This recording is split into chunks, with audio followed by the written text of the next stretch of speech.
How we doing, guys? Welcome back to another episode of the Richie Hicks Jr. Sports Podcast. Joining me tonight, my guy, San Antonio, Texas, Mr. Mike Zappi. What's going on, bud? How are we doing tonight? How are you, man? Hey, I'll start off by saying was not expecting that, but I loved it. To your father, may he rest in peace, continue out there cheering for the Packers. And with this show being dedicated to him tonight, I'm really excited about tonight. Yeah, going to be a good show. And without further ado, tonight we are speaking on the NFC North, the division that has the original Super Bowl champion, the Green Bay Packers, winning the first two, Bart Starr becoming the first quarterback to usher in the Super Bowl era, winning both MVP awards. We have a Detroit Lions team that pre-merger had some success, but up until the Dan Campbell era had not tasted an NFC title game since the days of Wayne Fontes leading them, rallying around Mike Utley's injury, with Scott Mitchell hooking up with number 84, Herman Moore, and of course, the incomparable Barry Sanders. The Chicago Bears may finally have their franchise quarterback after trading Justin Fields to Pittsburgh and going about drafting Caleb Williams, number 1 overall out of USC. It appears that the Bears may finally have found their man. Only time will reveal that. And we're going to talk about a Minnesota Viking team dealing with off-field issues, dealing with tragedies, and dealing with injuries. We have an awful lot to unpack in this division. And as always, we start from the bottom and move it on up. And we are starting, ladies and gentlemen, with the Chicago Bears. Finishing 7-10 in 23, fourth place in this division. We have some key free agent additions. The former Eagle and Lion, Mr. DeAndre Swift. Quarterback Jalen Johnson. Quarterback Brett Rippon. Yes, he is related to Mark. Offensive tackle Matt Pryor, tight end Gerald Everett, safety Kevin Byard. Going to let these names just kind of go across the screen for a moment. And not to throw shade towards anything, but I think another name that I would consider as an addition, even though it was a trade deadline addition last year, but Montez Sweat, what he has brought to that pass rush and what he has brought to that defense, I love it, and I think that was one of the biggest things they needed. And what if they, instead of going out there and trying to rely on draft equity, they go out at midseason, go get Montez Sweat, and they continue to build that defense. And as you alluded to, by bringing back Jalen Johnson, one of the top cornerbacks in the NFL, I think that was a very important move. And, the big one, I think, with this team, obviously, is the biggest one that was getting scrutinized from day one. Caleb Williams.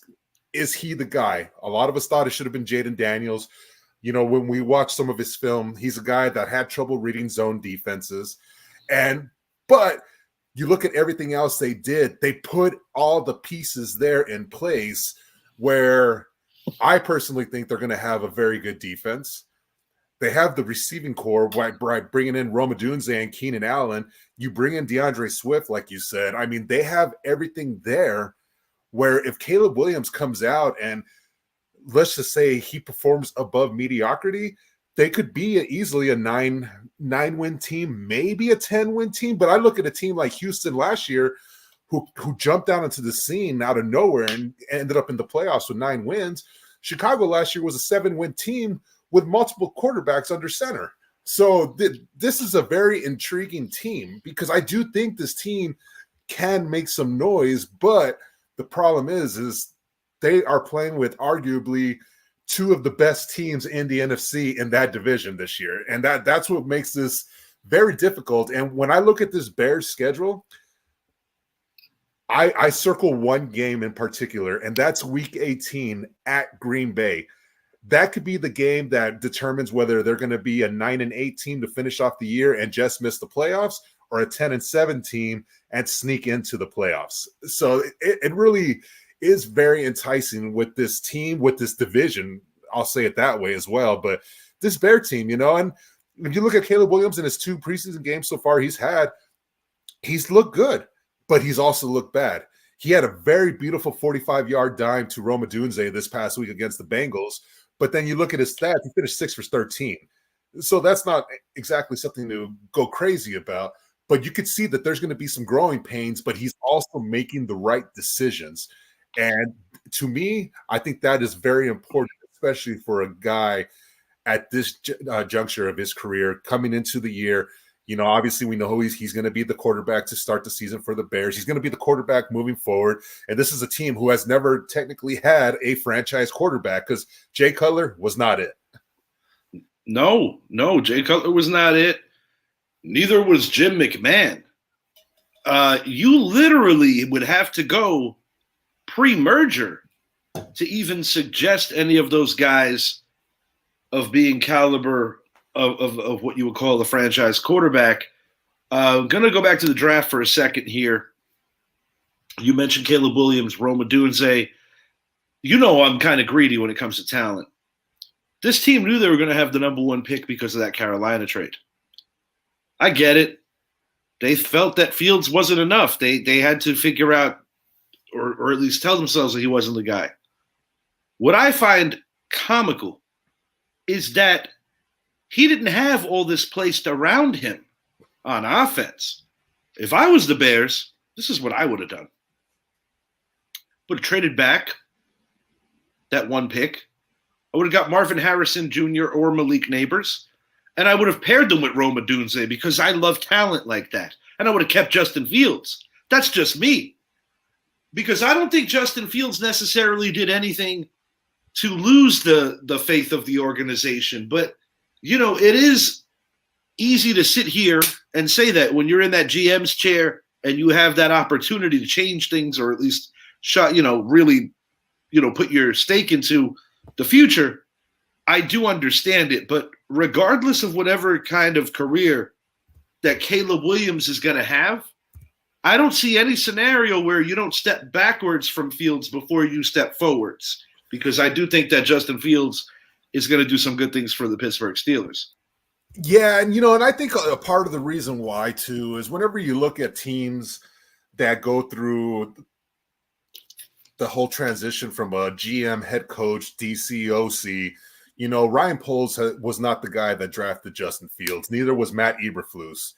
And now they had the opportunity to get their guy. So I see why they did trade Justin Fields, but I also agree that I don't think he played himself out of a job, because if he would have been healthy the entire season, this team could have very easily been the team playing with the 7th seed and not the Packers. That's kind of what I'm getting at, because while Green Bay caught some fire towards the end of the year, prior to their final game of the year, which was a come-from-behind victory by the 49ers, their previous loss in the second, that last stretch of the year, was actually Monday night against the Giants and Tommy DeVito. Tommy DeVito getting his 15 minutes of fame. But, there were a lot of ups and downs over there, and we're going to hit on the Packers shortly, but it's a good point, because Justin Fields missed half the year. And yeah, when you think about that they still won 7 games, it makes you wonder, I for one was surprised, because it seemed like everybody already knew they were going Caleb. They kind of tipped their hand. And when I think about all the talent in this past draft, I was like, that was the position that you needed to upgrade. I mean, granted, they spent some money. They certainly spent some money. But I do think they dropped the ball in a situation where they could have had something comparable to what the Cincinnati Bengals have with a Chase and a Higgins, or what the Eagles. Yeah, the Eagles. Yeah, the Eagles. Yeah. And it's crazy too, because like you said, even if they decided to sit there at number 1, they could have still taken Marvin Harrison, or they could have traded back and still got Joe Alt to really solidify that offensive line, and still got Roma Dunze later. And, but here we are on the 21st day of August, 2024. Let's see what we're saying 3 years from now. And Caleb Williams might very well turn into the next Patrick Mahomes, who he's going to be leading the Bears to the NFC title game, possibly Super Bowl within the next couple of years.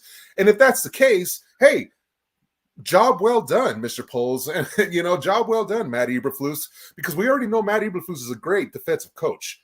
And now if he puts this all together offensively as well, like I said, all the pieces are there. It all comes down to one position only. And if you ever talk about a time where a quarterback had that much pressure on him, I mean, God, you think back to when Steve Young, take the monkey off my back. This is topping that, because you were brought in with the comparisons to the great Patrick Mahomes, the guy that, oh, he could do everything, blah, blah, blah. I mean, that's a lot of pressure to put on a young guy that we saw jump into the stands and go cry into his mother's arm after losing a game on national TV. You know, this is the kind of guy. And we're also talking about the guy that Jalen Johnson at one point said some negative things about him. Now they're teammates. Of course, now they're teammates. And he did change his opinion about him because he has to. But, you know, winning cures everything. So we'll see how the season is midway through. But, you know, look at the schedule. This team has the opportunity to get off to a fast start. They could very well by week 10, 11 be an 8-win team, 7-win team.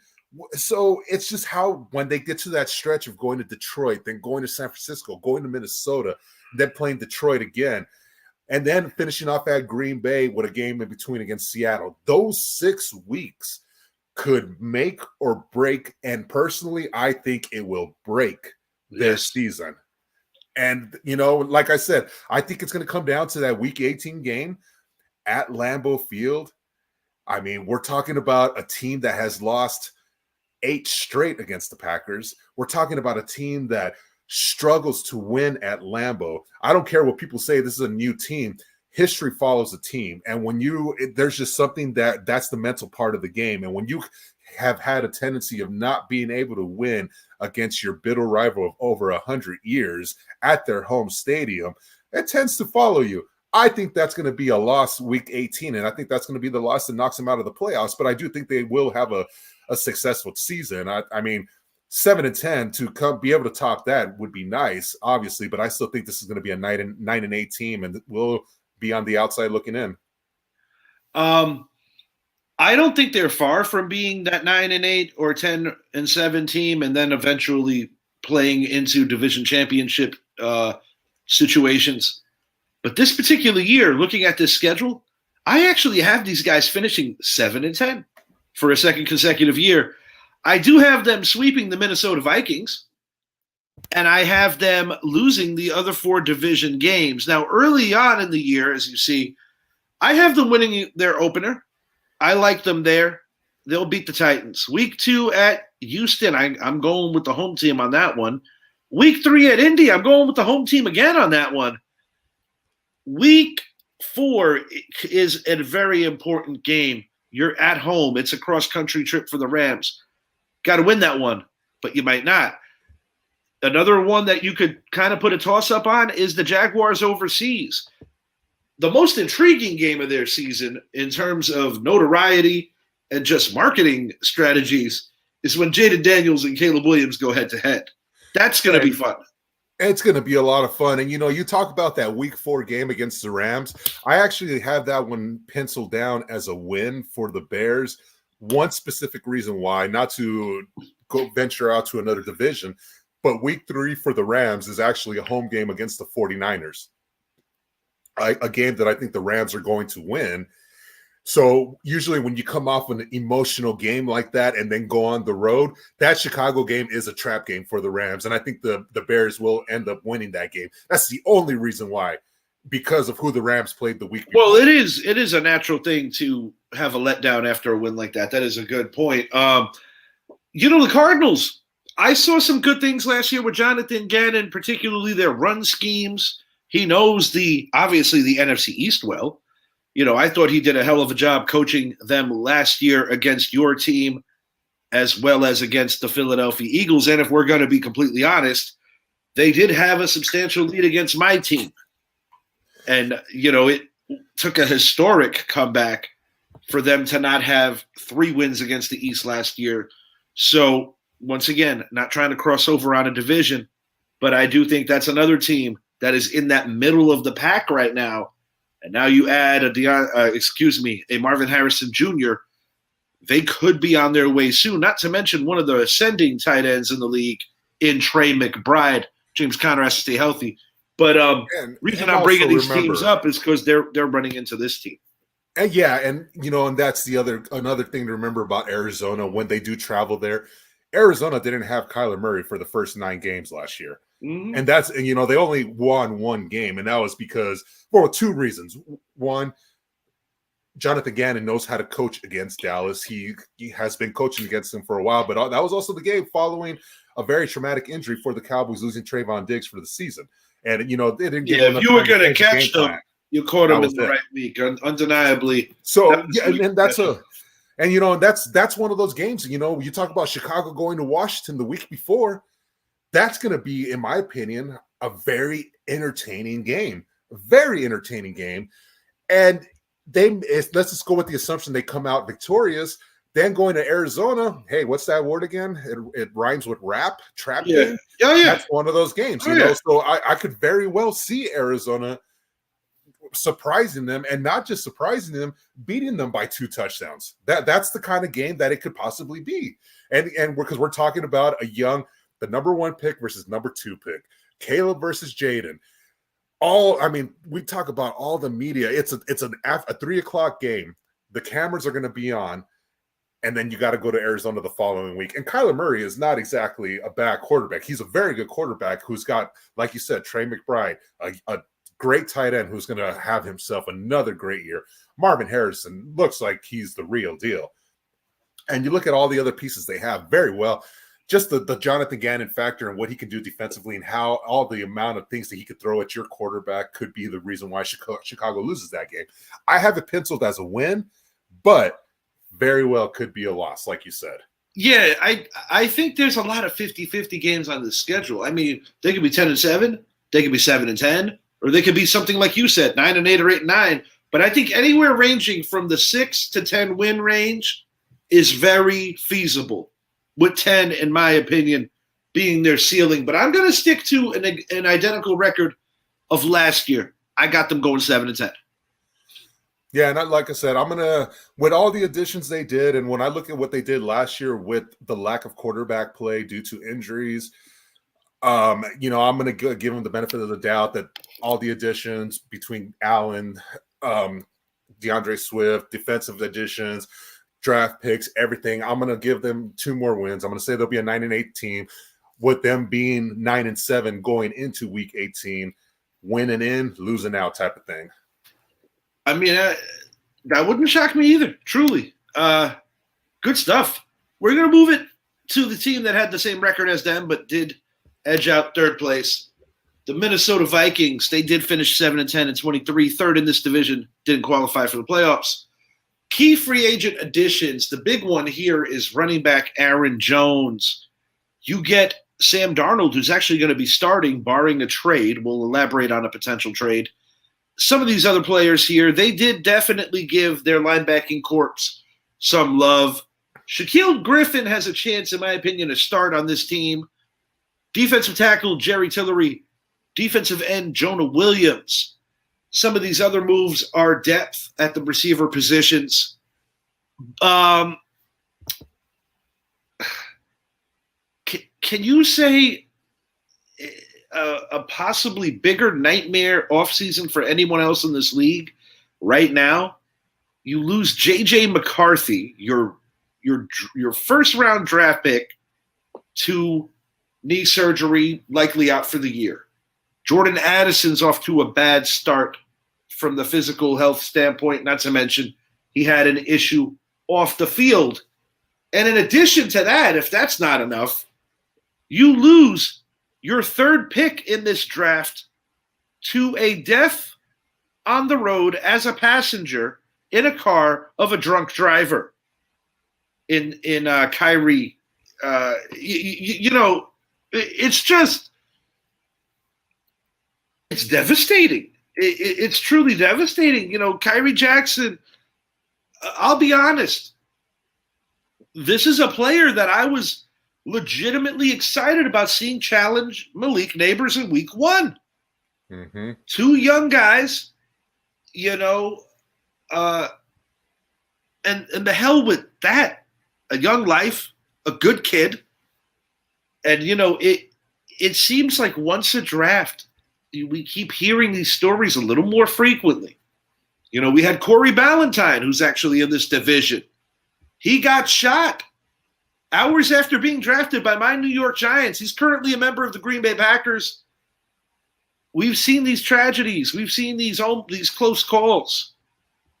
And I understand that it's a night to celebrate and it's an exciting time. But you really get, just as much as yourself, you got to watch your company too. Because the sad part about that tragedy is it could have and should have been avoided. But back to the football side of things, as far as I'm concerned, this is a team that may very well be picking in the top 5 because of all of the adversity. I do like certain aspects of this roster. I love the fact that they went out and got Dallas Turner. Yeah. But when 2 of your first 3 draft picks are not going to play, one this year and one ever, this is a first on this show. It gives me a little bit of the chills just having to say this because it's terrible. It really is. It's sad, truly. And I'll start with Kyrie Jackson. Obviously, you never want to see anybody lose their life to stupidity, first of all. Yes. And you never want to see anything happen to anyone. In a perfect world, we would be able to watch 18 weeks of football with no injuries, no deaths, no cardiac arrest on the field, anything like that. Yeah, we got exposed to that a couple of years ago too. But I will say losing Kyrie Jackson is very, very tragic. But the addition of Stephon Gilmore, bringing in a veteran into that locker room who's going to be starting cornerback, it was a good addition for that defense. And it was a necessary one because were it not for that tragedy, Gilmore is not a Viking. No, and you say necessary. They offered the guy $10 million. That's how necessary it was. And, everyone kept saying Stephon Gilmore, he needs to go out there and go to a championship team. But instead, he got his bag again. And, hey, good for the guy. He went to a team that, I don't want to use the word desperate, but they needed him the most. That was a move of desperation because last year, changing of the guard, Kirk Cousins played his final game with them, unfortunately getting injured for the year. And there was a lot of speculation that this team was indeed going to go in a different direction, which they ultimately did. J.J. McCarthy, in my opinion, this was a tailor-made situation offensively for him. But we're not gonna have the chance to see him until year 2. And this is the other part I was going to talk about. With JJ, what he was looking like in the preseason, in training camp, everything was the quarterback that I was expecting. I've already told you many times, I thought JJ McCarthy was going to be a Super Bowl winning quarterback in this league. I still think that about him. I think very highly about the guy. And, just watching how he was performing out there with JJ, Jordan Addison, the guy was looking the part. But with this loss was actually a gain, and that gain being towards Sam Darnold. The pressure is off of Sam Darnold. He no longer has the guy looking over his back. And when I look at Sam Darnold, I think about Baker Mayfield. Baker, he went to team after team, and then he finally got that opportunity, and now we saw what he did with oddly enough, former teammates in Carolina.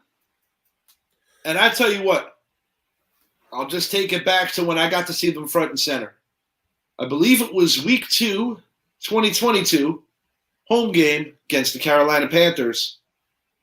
And all I could say to myself is, man, both these dudes are washed because we actually saw them both play. Yeah. Baker got pulled during that game. Darnold played a little better. But now you have Baker Mayfield, who got his bag. He's now the quarterback of the Tampa Bay Buccaneers, replacing a legend and outperforming that legend based on that legend's last year versus Baker's first year with this organization. Sam Darnold, we know the experiment with the Jets didn't work out. And to be fair, given the terrible way that organization was being run back then, can't blame him completely. This is an opportunity for sure. Because this is a guy that we spoke about that if Purdy got hurt last year with the Niners, we felt that he had enough around him to be all right. And this is not just an opportunity. It's his final opportunity. And let's throw into this the fact that this is not arguably. This is the best group of playmakers he has ever played with. Oh, no doubt. It's not Jefferson, even there's not even anything close. Comparable. There's not. And he's Aaron Jones, while I don't think anyone was expecting him to leave Green Bay or to be cut. Everyone thought, hey, Aaron Jones and I can't even remember his name. AJ Dillon. No, not AJ Dillon. You're talking about Josh Jacobs. Josh Jacobs. Everyone thought Josh Jacobs and Aaron Jones together was going to make one of the better 1-2 combos in the NFL. But instead, hey, we got Josh Jacobs. Hey, Aaron, we don't need you anymore. Oh, Minnesota. Let's go ahead and bring him in here. Fresh start. He's not done yet. The guy is not done. And that was evident in that playoff game against the Cowboys last year, how he just ran up, through, around the defense all game long. And then you talk about Jordan Addison, who's going to probably miss 3 weeks due to suspension. TJ Hawkinson's going to miss a few weeks. But once he gets those pieces there, Sam Darnold, I mean, he can be literally playing backyard football with this football team, and his career might be revived where he might get himself another contract with, let's just say, a team like the Seattle Seahawks, a team that is going to move on from Geno Smith after this year. Oh, maybe a team like the how Pittsburgh ironic Steelers. would that be? Yeah. Since he was the guy that replaced Geno with the Jets. Jets, exactly. So it's, I think this, now that JJ McCarthy is out of the picture, because JJ is the future of that team. Let's get that straight. After this year, JJ will be the week 1 starter in 2025. But I think with JJ not being there anymore, the pressure's off. Where Darnold, hey, if you win, you're going to get yourself a 3-year contract somewhere. If you lose, you might get yourself a backup role, or this is it. So, this is the best pieces he had. Remember, this is the guy was the number 3 pick coming out of USC. He was once looked at as a great quarterback coming out of college. And it just never really got to put together because he never really had those pieces. Chosen Anderson? No, come on now. Let's be real here. I'll take Justin Jefferson all day. I'll be honest. I'm looking at this schedule. It's not friendly early on. Not. I mean, they could conceivably be, let me see, 1, 2, 3, 4. Oh, my. Oh, my. Oh, man. I'm not going to say they're going to lose. They're going to be winless after week 10. But I am going to say that I did have a problem figuring out which one of those games they're going to win. My goodness. They're going to – I'll tell you which one they're going to win. You don't want to hear it. They're going to shock the world week 1. Dude, I'm not kidding. This team's going to win 4 games this year. Yeah, and I agree. I mean, all right. Last year, San Francisco came to town, and they beat them. They did. And to me, I look at this Houston team that this could be a team that actually goes into Minnesota and loses. I wouldn't be scared of saying that because I do think Houston's going to take a step back this year. But yeah, San Francisco, Houston, Green Bay, the Jets, the Lions, the Rams, the Colts, the Jaguars. The Jet game is interesting for the sheer fact that, number 1, the last time Sam Darnold played them, he actually beat him. And number 2, is there a number 2? No. There's not. It's overseas. You've got to think that there's going to be a game or 2 here. But yeah, when you look at that schedule to start off, I mean, to me, honestly, week 1, that's a 50-50 game. But after that, all the way up until they go to Tennessee. Yeah, that's what I was getting at. It's brutal. If they don't win the Giant game, they might be 0-9 because they have a bye week early, week 6. That's another thing that doesn't favor them. Yeah, dude, you know how I said I got the Bears winning 2 division games? I got these guys winning no division games. But if you have a bad season, it's good. It's a good thing for next year.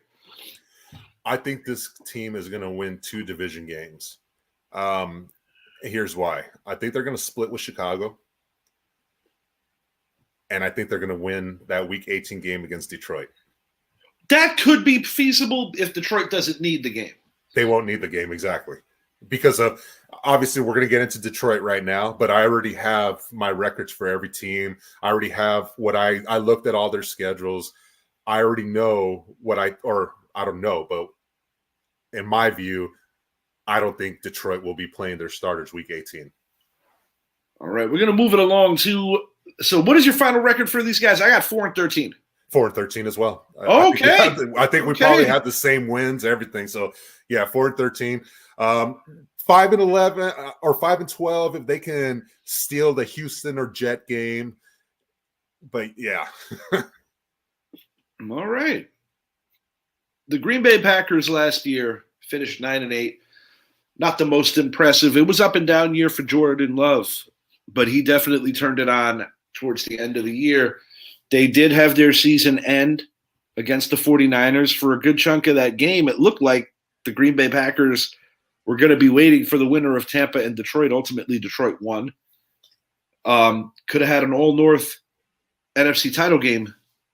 A big pickup that this team made that I am stoked about if I'm a Packer fan is Xavier McKinney. The best ability is availability.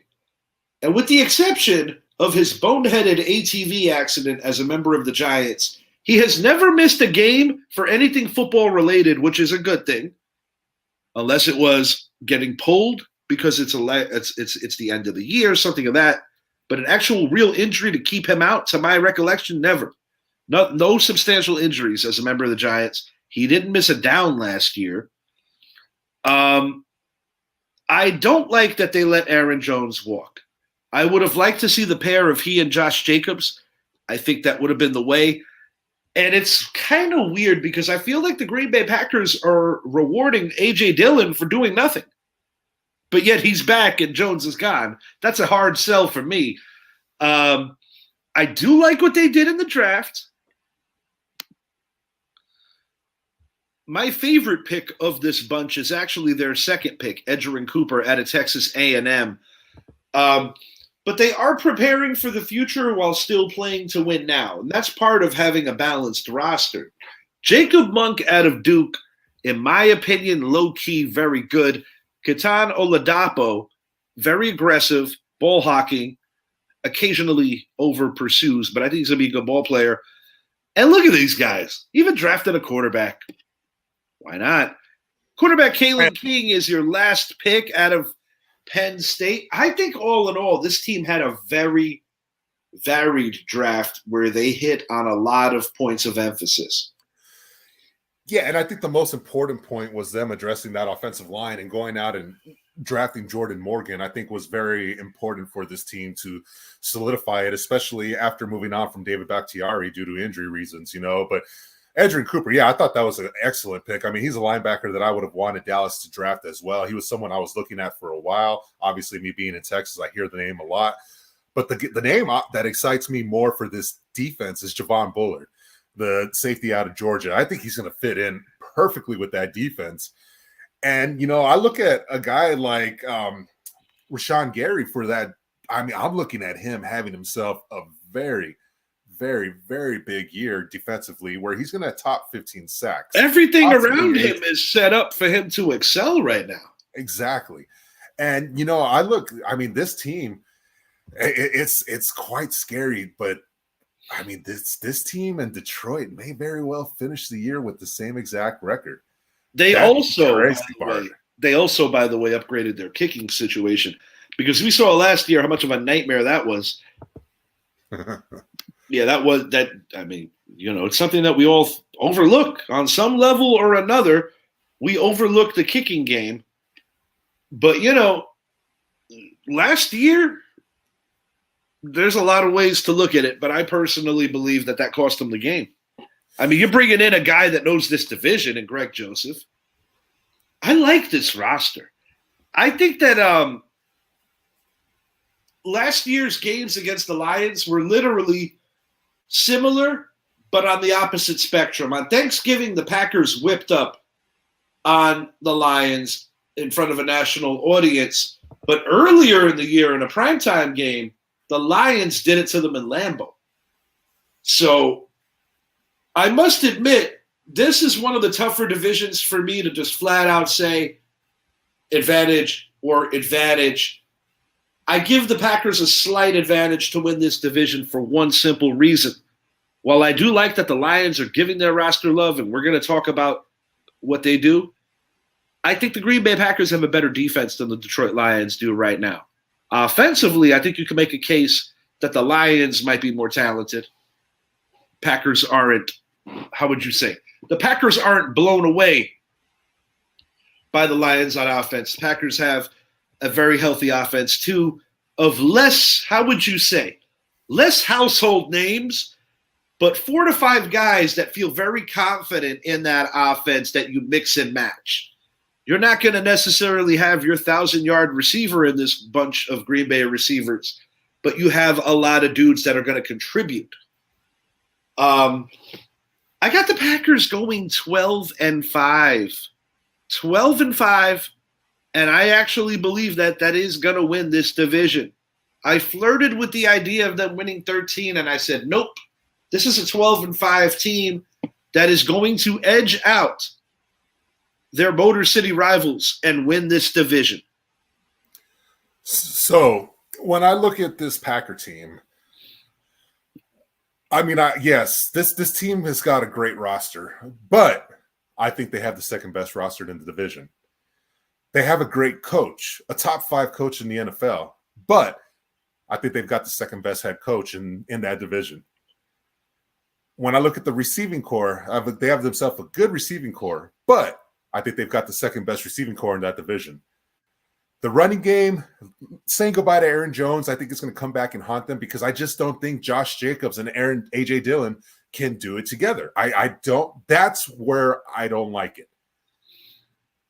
So because you have to take into account that, and you're going to mention this, that in Detroit, you have 2 guys that are 1A, 1B, both alpha dogs. Yeah, you have one guy who's deadlifting 705 pounds in David Montgomery. And then that's your Thunder. Then you have Lightning and Jahmyr Gibbs. And then you talk about the receiving core with Amon-Ra St. Brown, a top 5 receiver in the NFL. Then you have Jameson Williams, who is the burner. And then you have Sam Laporta. I mean, when I compare the 2 rosters of the Lions and the Packers, I like the Lions roster more. And defensively, I think they closed the gap drastically because last year, don't forget, they had 2 rookies starting in Jack Campbell and in Deion Branch. So, I look at this team with the Packers, and believe it or not, Brian Branch. I said Deion Branch. Brian Branch. But when I look at this Packers team, 12-5 is the exact record I have them at. And when I think of this division, I think of the Cowboys and Eagles of the last few years. One of them is going to be fighting for the 1st seed, and the other one's going to be playing for the 5th seed. Unfortunately, this year, while I do look at the Packers to continue to build off of the way their season finished last year, 9-8, sneaking in, going to Dallas, 48-32, going into San Francisco and having the Niners on the ropes. But I like the Lions more. I'm taking the Packers 12-5 to finish second in the division and be the 5 seed in the NFC. Which, to be honest with you, would be nothing to feel bad about. Now, let you say the 5 seed. So who is your worst division winner in the NFC? Just off the top of your head, and of course. The South. So you're saying either Atlanta or Tampa? No, I have Atlanta. I mean, especially after adding Simmons and trading for Matthew Judon, going and addressing 2 critical parts on that defense, I have the Falcons now outright winning that division. I had them already winning it, but now I have them winning it. We're in a similar mindset. I did pick the Tampa Bay Buccaneers on our South show. I'm going to retract that and say that I'm picking the Atlanta Falcons for some of the reasons you are. And the reason why we're interceding the South into this is because it's important. Because the second team in this division is going to have to go on the road and go to Atlanta, or if we're both wrong now, Tampa. And let me I'm going to take that back. I said Dallas was going to be an 11-6 team winning the division. It's very possible that Atlanta now finishes 12-5, and Dallas or Philly, whoever is that 11-6 team, finishes as the 4 seed. And we're now talking about Green Bay or Detroit. And, and if I'm Green Bay or Detroit, I feel just fine going into Dallas or Philly in a wild card game. I feel perfectly content with that. Now, and I feel perfectly content with going into Atlanta. Do I feel content with going into LA or San Francisco? Not so much, because I'm going to tell you this much. Obviously, I have Detroit winning this division. I also have Detroit finishing as the number 1 seed in the NFC next year. All right, so we're on. So your final record for the Green Bay Packers 12-5. 12-5 as well. I when I look at the schedule, I think there's a trap game week 2. I think that week 1 game playing in Brazil. I like the Packers in that one. I love the Packers in that one. I think they are going to smack the Eagles around, because I'm just not sold on the Eagles because of one reason and one reason only, and that being Nick Sirianni. You've talked about it. The team quit on him last year. I don't necessarily know if he's the right choice as a head coach for that team anymore. And, we're going to see Jalen Hurts and him had those disagreements a lot that we noticed. Yes. We've heard about him from, I'm not going to say who, but let's just say he's a receiver coach. I think that game is going to be one of those games that might send Philly into the wrong direction. Green Bay, they're coming out, and look at what Detroit did 2 years ago. They started off the year 1-6, finished 9-7, barely missed the playoffs. Or I'm sorry, 9-8, barely missed the playoffs, but they carried that over into the following season. Fast forward to last year, Green Bay, same thing, started off bad. They had to go on the run to get in, and they did. And, we see what they did in the offseason. A lot of the time, the way you finish the season carries over into the following season.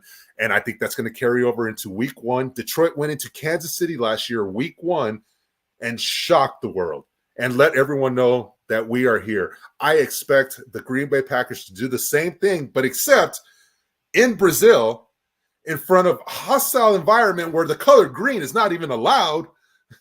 I expect Green Bay to not only arrive, I expect them to put a beat down on Philadelphia in Brazil and to start it off, but I have them losing week 2 against the Colts at home. That's an interesting take, and we're going to see how it plays. 12-5, we both agree. The difference is I have them in first. Zap has them in second. We're going to talk about last year's runner-up in the conference. The Detroit Lions did finish with a 12-5 record last year. We said it. They lost to the Niners. They blew a big lead. They refused to take points. DJ Reader, Kevin Zeitler, Graham Glasgow, wide receiver Donovan Peoples-Jones, who will be used on special teams and more as an emergency factor. Zonovan Knight, once again, a guy that's going to be buried, but you need depth in this league for injuries. A lot of the guys that are coming across your screen are guys that are depth pieces. This is a team that's bringing back the majority of their roster, and the new Lions are essentially the ones that they drafted. Ennis Rackstraw, Terrion Arnold, 2 times, similar to the Philadelphia Eagles doing it in their draft, goes to show you what the Lions thought about their secondary last year. Defensive tackle Mekhi Wingo out of Louisiana State University, that dude's going to be a baller. Christian Mahogany out of Boston College, I personally like his game. I'll be honest, they didn't have a ton of draft picks, but the draft picks they had, they maximized, in my opinion. I think they got some really good ball players here. And I would say that the wild card and the real interesting one is Giovanni Manu out of British Columbia. That is going to be interesting. This team has a really good roster. They have a great roster. And personally, in my opinion, you look at Terrion Arnold, you look at Queion Mitchell, you look at the guys that came out on the defensive backfield. We knew this team needed to address the secondary last year. That was their Achilles heel. But then when you look at what they did last year, I mean, a few of those losses go back to one reason only. Is because Mr. Dan Campbell, the guy that's probably got the biggest sack in the NFL, cost them those games for I really thought when they blew that game in Arlington that a lesson on some level would have been learned and applied to the playoffs, because I understand that you don't want to stray away from your identity and who you are as a coach. And I get that part. But by refusing to kick field goals, if they would have kicked the field goals and probably made them, you essentially would have forced the 49ers to have to play perfect football. The Green Bay Packers played it right. They just didn't convert the field goals. Yeah, and when I look at Detroit last year, all right, you look at the losses, the Dallas loss. All right, was he eligible? Was he not? Nevertheless, even if they would have just kicked the extra point, it's 20-20. Or if that linebacker that was blitzing then right he up the was middle, not eligible. He wasn't eligible. I've told people that. But the play I go back to is the linebacker whiffing on the tackle of Dak Prescott in the end zone, which led to a 96-yard touchdown of CeeDee Lamb. But then you look at the loss to Chicago last year, a game they should have easily won. They lost to Seattle in what was a great game, an overtime game. This team, if you look at their schedule this year, if you look at this team and you think of one word, I think the only word that comes to mind, in my opinion, is redemption. Week 1, the Rams, that's a win. Week 2, the Bucks, that's a win. Week 3, Arizona, that's a win. Week 4, Seattle, win. Week 5, bye week, that might come back and bite them. Week 6 at Dallas. That is a tough time to have a bye. Week 6 at Dallas, that's a win. They have 2 games in mind on their schedule. And it's week 6 at Dallas and week 17 at San Francisco. That week 17 game, this is why I said week 18, they won't be playing their starters. I think they're going to go into San Francisco, and I think they're not only going to win that game, they're going to send a statement. I look at this team, and I don't see more than 3 losses on their schedule. That all I see is 3 losses possibly, with the first one probably coming week 9 at Green Bay or week 10 at Houston. They're not going to lose both of them. They're going to lose one of them. I will say this. Very exciting playoff game last year, 1-point victory for them over those Rams. It's still Matthew Stafford's house in a lot of metrics.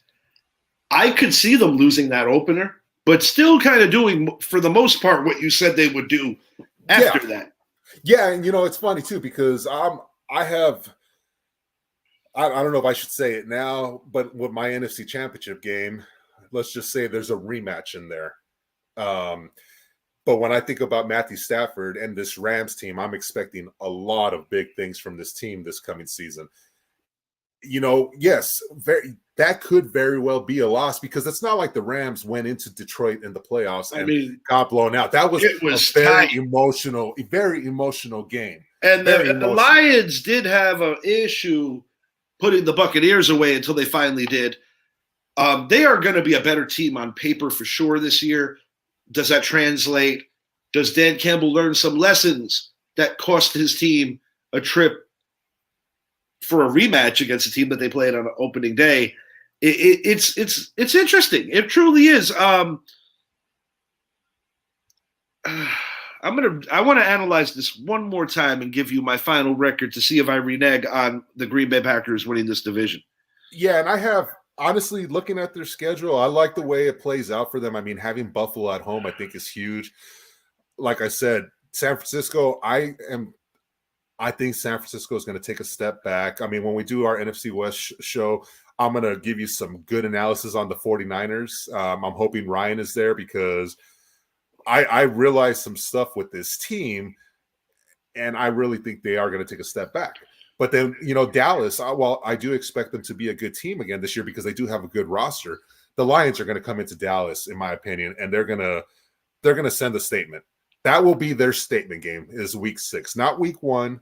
It will be week 6 in Arlington on Fox NFL Sunday, with Tom Brady being the guy that's going to be calling the game. I think this team, max 4 losses, but I'm going to give them a 14-3 record. But 15-2 is not without the out of the realm of possibility. I think this team is going to have the best record in the NFL. I got these guys going 12-5, 12-5 for a second place finish. And I think the difference is that the Green Bay Packers will ultimately have a better conference record, because I don't think it's going to be because the Green Bay Packers overpower them divisionally. I think both these teams go 5-1 in the. Let me see.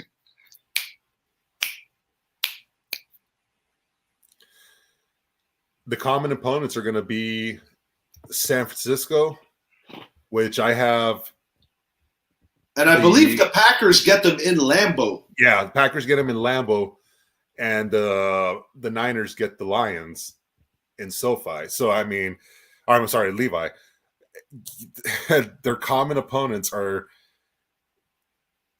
Yeah, I really do think this team has got it. I mean, I look at this team should have easily been the 1 seed last year. The thing that worries me is that you know as well as anyone that in this league, when you are that damn close, and from a logical standpoint, you could say, damn, they were the better team that day, they should have won the damn game. It is difficult to duplicate that. And that's why losing when you have a special team is so difficult to take, because I get it. They're young and they're ascending. They have 2 great running backs. They have one of the best number 1 receivers in the league. Jared Goff playing his best football of his career, better than even when he was a Ram and took them to a Super Bowl appearance, so. And to piggyback off your point where it's hard to duplicate it year after year, and I think a lot of the reason why it's hard to is because of roster turnover. But with this team, because of what they have, all their young guys. I mean, they have the best offensive line in football. They just secured Amon-Ra, Penei Sewell. They paid Jared. I mean, they have all the pieces in place. When I think of the 49ers and how they lost that NFC Championship game against the Eagles 2 years ago and come back are in the Super Bowl, this is what I see with the Lions this year. They brought back everyone pretty much and also added the key pieces. I think also with the Lions, they just now started their window. And this team is going to be intact for the next 3 years. That's why I like this team going forward, because there was not that huge roster turnover. Not to mention, whenever you have a very good team, and when I say a very good team, I mean a team that is in the NFC title game or Super Bowl, you tend to lose coordinators. This team didn't lose their coordinators. That is also something that never happens. The fact that Ben Johnson is still that offensive coordinator, I think, is huge for this team. He should have been a head coach. He will be a head coach next year, but he decided to come back and run it back. That's another reason why I think this Detroit team is going to be back, because they have everything back from coordinators, head coach, roster, everything. That's the reason why I think they're going to be back. But yes, I do agree. Whenever you do finish the season the way things like that, it normally tends to backfire the following season. But I think a lot of the reason why is because of roster turnover. We saw the Eagles, they lost both their coordinators last year, and it showed on the field. We saw them lose key players. It showed on the field. But Detroit brought every single piece back. And really, if I was playing in the NFL, I would want to play for Dan Campbell, because I think he's the second best coach in the NFL, the other one being in Kansas City.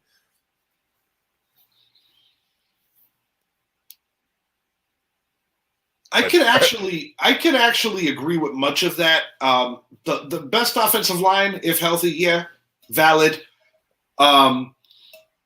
I still have to see this defense as a unit play at the level that I know what they look like on paper. No question about that. Yeah. Ultimately, I think it comes down, you said the common games. It comes down to a couple of those common games. I do believe that early season matchup with Dallas could decide if Green Bay or Detroit does it. I'm leaning towards Green Bay right now. I am, but it's going to be interesting because it really could go either way. The thing that worries me to a level with these Lions, this is the first time in, I don't know, since I was in grade school, that they actually came into a season with legitimate expectations. Yeah, well, I mean, I guess we could rewind it back to 2014. We know what happened when Anthony Hitchens was interfering with was it Eric Ebron, I think was the tight end that Matthew Wow. Stafford was I trying to haven't hit. heard that name in a long time. But like when you think back to that team and the difference between that team back from the early 2010s, should I say, was they had allocated half of their salary cap to 3 players, that being Matthew Stafford, Megatron, and Ndamukong Suh. Now, today, their roster allocation is a lot different. Where You they got have them all everything. on early deals or vet Yep. deals, things of that nature. Because even a guy like David Montgomery, I don't think any of us saw him balling out with this particular team. I think most of us felt that his peak was his peak, and that was that. Kind of like the surprise that we saw in Miami with a Raheem Mostert last year.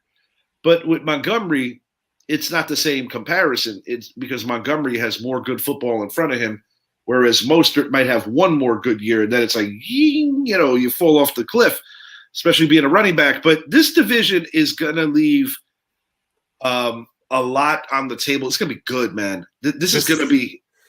If you love football, the NFC North, at least from the NFC side of things, is the division to watch this year. Because all 4 of these teams, while Minnesota might be the worst one, I think they're still going to be competitive. We know with Chicago, they're going to be an exciting team to watch. But I will say this, I do believe the NFC representative for the Super Bowl is coming out of this division next year. That makes 2 of us.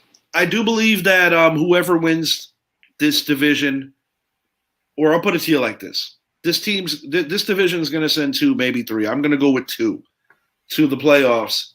And either the Green Bay Packers or the Detroit Lions will represent this conference in the Super Bowl. That's how confident I am in those 2 teams. They're my 1A and 1B in terms of favorites to win this thing. And I'll take it a step further. When I think about who can beat the Kansas City Chiefs and prevent them from the three-peat out of NFC teams, I'll be honest, there's only 3 teams that come to mind. 2 of them play in this division. The third one might come as a bit of a surprise because they're newly on the map and they haven't done anything yet. But the Atlanta Falcons, if they run the ball the way I believe that they can, and if they play the kind of stingy defense the way that Falcon fans would hope, no knock on your team, no knock on the Eagles, no knock on the Rams. I just don't, or the Niners. I don't believe that any of those teams are beating the Chiefs. I think one of these 2 have the best chance, assuming the Chiefs win that conference. See, and the third team for me is actually the Rams. But you know what? There's value as to why. You got Kupp, you got Nakua, you got our man from the Irish, you got a genius for a head coach, and you did really well replacing a legend in Aaron Donald by going to FSU and getting a real monster there too. Coming up on the 32nd, Mark Zappi, anything you want to say on the way out? No, man, I'm just excited for this division in general. I mean, I'm just excited for the North, AFC and NFC. Obviously, we're going to do the AFC North here soon, but I think this division is going to be one hell of a run from week 1 all the way to week 18. Yeah, the black and blue division is back. For Mike Zappi, I am Richie Hicks Jr. Like and subscribe to the channel. Richie Hicks Jr. Sports Podcast on YouTube.